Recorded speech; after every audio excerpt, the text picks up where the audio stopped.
ಹಾಗೂ ನಶಾ ಪದಾರ್ಥಗಳ ಹಾವಳಿ ಜಾಸ್ತಿ ಆಗ್ತಾ ಇದೆ. ಈ ಕುರಿತಂತೆ ಬಿಗ್ ಬ್ರೇಕಿಂಗ್ ನ್ಯೂಸ್ ಬರ್ತಾ ಇದೆ.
ಗಾಂಜಾ ಹಾಗೂ ನಶಾ ಪದಾರ್ಥಗಳ ಹಾವಳಿ ಶಿವಮೊಗ್ಗದಲ್ಲಿ ಹೆಚ್ಚಾಗಿದ್ದು, ಕಾನೂನು ಕ್ರಮ ಕೈಗೊಳ್ಳುವಂತೆ ಜಿಲ್ಲಾ ರಕ್ಷಣಾಧಿಕಾರಿಗಳಿಗೆ ಬಿಜೆಪಿ ಮನವಿಯನ್ನ ನೀಡಿದೆ.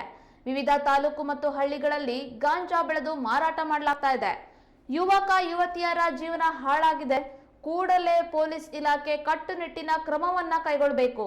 ಗಾಂಜಾ ಅಮಲಿನಲ್ಲಿ ಅಪರಾಧ ಕೃತ್ಯಗಳು ಸಹ ಹೆಚ್ಚಾಗ್ತಾ ಇದ್ದು, ಅವುಗಳಿಗೂ ಸಹ ಕಡಿವಾಣವನ್ನ ಹಾಕಬೇಕೆಂದು ಒತ್ತಾಯ ಮಾಡಿದ್ದಾರೆ.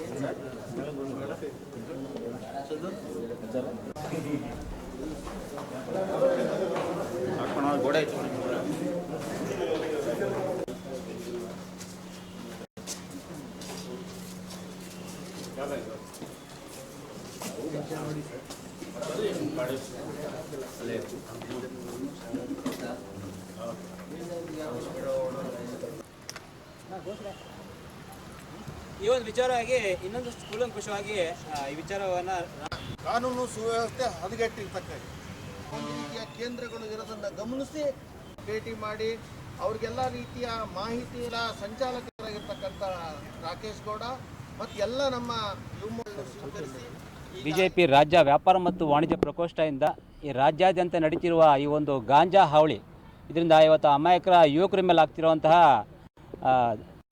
ದೌರ್ಜನ್ಯಗಳನ್ನ ಏನು ಅವ್ರ ಸೇವನೆಯಿಂದ ಆಗ್ತಿರೋ ಅನಾಹುತಗಳನ್ನು ತಪ್ಪಿಸೋಕ್ಕೋಸ್ಕರ ರಾಜ್ಯಾದ್ಯಂತ ಪ್ರತಿ ಜಿಲ್ಲೆಯ ರಕ್ಷಣಾಧಿಕಾರಿಗಳಿಗೆ ನಮ್ಮ ಪ್ರಕೋಷ್ಠಗಳಿಂದ ಮನವಿಯನ್ನು ಕೊಡ್ತಾ ಇದ್ದೀವಿ. ಈ ಒಂದು ಗಾಂಜಾನ ಇಡೀ ರಾಜ್ಯಾದ್ಯಂತ ನಿಷೇಧ ಮಾಡಬೇಕು, ಇದ್ರ ಬಗ್ಗೆ ಆ್ಯಕ್ಷನ್ ತಗೋಬೇಕು. ಯಾಕಂದರೆ ಇದರಿಂದ ಯುವಕರುಗಳು ಸಹಜವಾಗಿ ಇವತ್ತು ರೌಡಿಸಮ್ ಹೆಚ್ಚಾಗ್ತಾ ಇದೆ, ಕ್ರಿಮಿನಲ್ ಆ್ಯಕ್ಟಿವಿಟೀಸ್ ಜಾಸ್ತಿ ಆಗ್ತಾ ಇದೆ, ಹೆಣ್ಮಕ್ಳ ಮೇಲೆ ಅತ್ಯಾಚಾರಗಳು ಕೂಡ ಇದು ಕಾರಣ ಆಗಿದೆ. ವೃದ್ಧರು ವಯೋವೃದ್ಧರು ಕೂಡ ಒಂದು ಶಾಂತಿಯುತವಾಗಿ ತಮ್ಮ ಏರಿಯಾದಲ್ಲಿ ಓಡಾಡದಲ್ಲೇ ಇರುವಂಥ ಇವತ್ತು ಪರಿಸ್ಥಿತಿ ಇವತ್ತು ರಾಜ್ಯಾದ್ಯಂತ ನಿರ್ಮಾಣ ಆಗಿರೋ ಕಾರಣ ಇವತ್ತು ಗಾಂಜಾ ಆಗಿದೆ. ಅದರಲ್ಲಿ ಮೂಲವಾಗಿ ಕರ್ನಾಟಕದಲ್ಲಿ ಶಿವಮೊಗ್ಗದಿಂದ ಹೆಚ್ಚಿನ ಸಪ್ಲೈ ಆಗ್ತಾ ಇದೆ. ಶಿವಮೊಗ್ಗದ ಕೆಲವು ತಾಲೂಕುಗಳಲ್ಲಿ ತಮ್ಮ ಜೋಳ ವ್ಯಾಪಾರದಲ್ಲಿ ಬೆಳೆಯನ್ನು ಬೆಳೆದುಬಿಟ್ಟು ಇದನ್ನು ರಾಜ್ಯದ ಸಪ್ಲೈ ಮಾಡ್ತಿರೋ ಒಂದು ಮಾಹಿತಿ ಕೂಡ ನಮಗೆ ಬಂದಿರೋದ್ರಿಂದ ನಮ್ಮ ಜಿಲ್ಲಾ ರಕ್ಷಣಾಧಿಕಾರಿ ಇದ್ರ ವಿರುದ್ಧ ಆ್ಯಕ್ಷನ್ ತಗೋಬೇಕು ಅಂತೇಳಿ ನಮ್ಮ ಜಿಲ್ಲಾಧ್ಯಕ್ಷರು ಮತ್ತು ರಾಜ್ಯ ಪ್ರಕೋಷ್ಠ ಸಂಚಾಲಕ ದತ್ತಾತ್ರೇಯ ಅವ್ರ ಜೊತೆಗೆ ನಾವು ಇವತ್ತು ಮನವಿಯನ್ನು ಕೊಡೋಕ್ಕೆ ಬಂದಿದ್ದೇವೆ.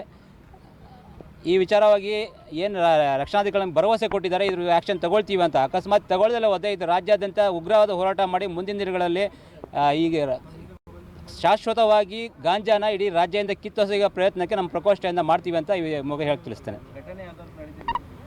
ಘಟನೆಗಳು ಹೇಳಬೇಕು ಅಂದರೆ ನಿಮಗೆ ಈ ಶಿವಮೊಗ್ಗದಲ್ಲೇ ಕೂಡ ನೀವೆಲ್ಲೇ ಯಾವುದೇ ಒಂದು ಅಡ್ಡಗಳು ನೋಡ್ಬೋದು. ಒಂದು ಅಡ್ಡಗಳಂದರೆ ಈಗ ಎಕ್ಸ್ಟೆನ್ಷನ್ ಏರಿಯಾಗಳಲ್ಲಿ ಅಮಾಯಕರು ಏನಾರ ಇವ್ರಿದ್ರು ಓಡಾಡ್ತಾ ಇದ್ದರೆ ಅಕಸ್ಮಾತ್ ಏನೋ ಒಂದು ಬೈಕ್ ಅಡ್ಡ ಬಂತು ಅಂದರೆ ಅವ್ರ ಆ್ಯಟಿಟ್ಯೂಡ್ ನೀವು ನೋಡ್ಬೋದು. ಅವ್ರನ್ನ ಹೆಚ್ಚು ಕಮ್ಮಿ ಹೊಡೆದೇ ಹೋಗ್ತಾರೆ, ಅವ್ರ ಅವ್ಯಾಚ ನಿಂದಿಸಿ ಹೋಗ್ತಾರೆ. ಇನ್ನು ಹೆಣ್ಮಕ್ಳಿಗೂ ಕೂಡ ಇವರು ಇದನ್ನು ಸೇವನೆ ಮಾಡಿ ಅತ್ಯಾಚಾರಗಳನ್ನು ಅಂದರೆ ಮಾಡಿ ವಿಡಿಯೋ ಮಾಡಿಕೊಂಡು ಅವ್ರನ್ನ ಬ್ಲ್ಯಾಕ್ ಮೇಲ್ ಆಗೋ ತಂತ್ರಗಳು ಇವತ್ತು ಶಿವಮೊಗ್ಗದಲ್ಲಿ ನಡೀತಾ ಇದೆ. ಜೊತೆಗೆ ಹಾಸ್ಟೆಲ್ಗಳಲ್ಲಿ ಇಂಜಿನಿಯರಿಂಗ್ ಹಾಸ್ಟೆಲ್ ಇರ್ಬೋದು, ಪ್ರೈವೇಟ್ ಹಾಸ್ಟೆಲ್ಗಳಲ್ಲಿ ಕೂಡ ಈ ಗಾಂಜಾ ನಿರಂತರವಾಗಿ ಸಪ್ಲೈ ಆಗ್ತಾ ಇದೆ. ಅಮಾಯಕ ಹುಡುಗರು ಪಾಪ ತಂದೆ ತಾಯಿಗಳು ಅವ್ರ ಹಾಸ್ಟೆಲ್ ಬಿಟ್ಟು ಅವ್ರ ಭವಿಷ್ಯನ ಕನಸು ಕಾಣ್ತಾ ಇರ್ತಾರೆ. ಆದರೆ ಇಲ್ಲಿ ಈ ಗಾಂಜಾ ಸೇವನೆಯಿಂದ ಆಗುವಂಥದ್ದು ಆಗ್ತಾ ಇದೆ. ಒಂದು ಮಾಹಿತಿ ಪ್ರಕಾರ ರಾಜ್ಯಾದ್ಯಂತ ಗಾಂಜಾ ಸಪ್ಲೈನೇ ಕಡಿಮೆ ಇದೆ. ಅಂದರೆ ಗಾಂಜಾ ಎಷ್ಟು ಸೇವನೆಗೆ ಅವಶ್ಯಕತೆ ಇದೆಯೋ ತಗೊಳ್ತಾ ಇದ್ದಾರೋ ಅದಕ್ಕಿಂತ ಕಡಿಮೆ ಇರೋದ್ರಿಂದ ಆ ಗಾಂಜಾದ ಮತ್ತು ಜಾಸ್ತಿ ಬರಲಿ ಅಂತೇಳಿ ರ್ಯಾಟ್ ಪಾಯ್ಸನ್ ಮಿಕ್ಸ್ ಮಾಡೋದು ಮಾಹಿತಿ ಕೂಡ ಇದೆ. ಗಾಂಜಾ ಸೇವನೆಯಿಂದ ಒಬ್ಬ ಮನುಷ್ಯ 4-5 ವರ್ಷ ತೊಗೊಂಡ್ರೆ ಮೆಂಟ್ಲಾಗೋ ಪರಿಸ್ಥಿತಿಗಳು ಹೆಚ್ಚಿದ್ರೆ, ರ್ಯಾಟ್ ಸೇವನ್ ಮಿಕ್ಸ್ ಆಗೋದ್ರಿಂದ 4 ವರ್ಷದಲ್ಲಿ ಜೀವ ಕಳ್ಕೊತಾನೆ.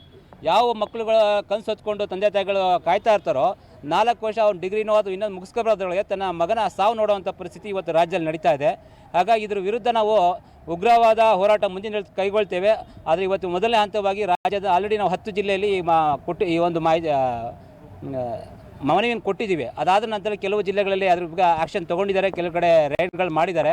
ಈ ನಮ್ಮ ಜಿಲ್ಲಾ ರಕ್ಷಣೆ ನಮಗೆ ಭರವಸೆ ಇದೆ. ಇವರು ಕೂಡ ಶಿವಮೊಗ್ಗ ಜಿಲ್ಲೆಯಲ್ಲಿ ಅತ್ಯಂತ ಸಪ್ಲೈ ಆಗ್ತಿರೋ ಈ ಜಿಲ್ಲೆಯಲ್ಲಿ ಕೂಡ ಕಠಿಣ